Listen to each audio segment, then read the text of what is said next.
হ্যাঁ বন্ধুরা, আজকে কাঁঠাল গাছে কিভাবে খাবার দিতে হয় আমি আপনাদের দেখাবো। এই যে রয়েছে 20 কেজি মতন সর্ষের খোল, আর এবার দিচ্ছি শিংকুচি। 10 কেজি মতন শিংকুচি দিয়ে দিলাম। 10 কেজি মতন শিংকুচি দেওয়া হলো।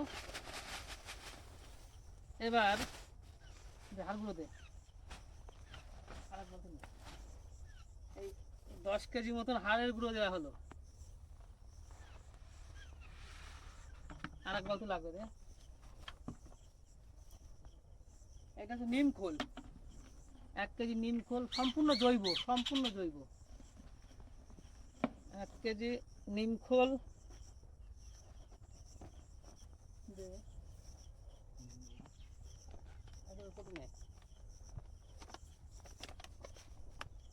এইটা হচ্ছে হিউমিক অ্যাসিড।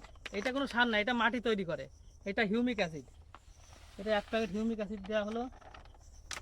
আর এই যে হাড় গুঁড়ো শিংকুচি দিয়েছি, যদি এই জিনিসটা না দিই তাহলে কিন্তু এই কোনো দাম নেই। কারণ ওই হাড় গুঁড়ো শিংকুচি পিঁপড়ে, আরশোলা, ইঁদুর, উই পোকায় সব টেনে নিয়ে যাবে।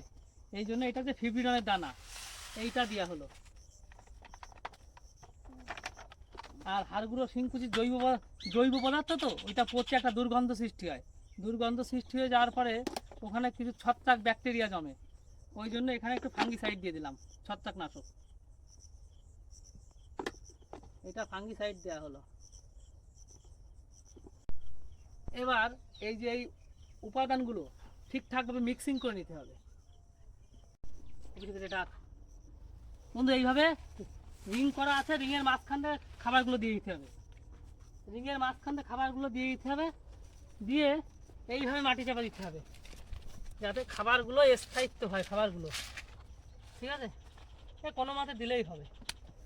বৃষ্টির স্রোতে বা বাতাসে খাবারগুলো যাতে না উড়ে যেতে পারে, কিংবা বিভিন্ন রকম পোকামাকড় আছে, উই আছে, কেঁচো আছে, কেন্ন আছে, এগুলো জৈব পদার্থ, তো হাড়গুড়ি, শিংকুচি, লেদার ডাস্ট এগুলো মুখে করে নিয়ে যেতে পারে। ওই জন্য এইভাবে চাপা দিতে হবে। এই বর্ষার পরে গাছ একদম তত্তর করে বেড়ে উঠবে, ঝড়ের মতন খেলবে।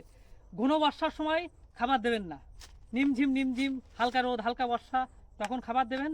গাছ একদম ছটফট করে লাফাবে। এই দেখেন, এই খাবারটা পেলে না গাছ প্রথমে তিরিং বিরিং করে নাচবে, তারপরে আধা ঘন্টা ধরে হাসবে, তারপরেই খাবে।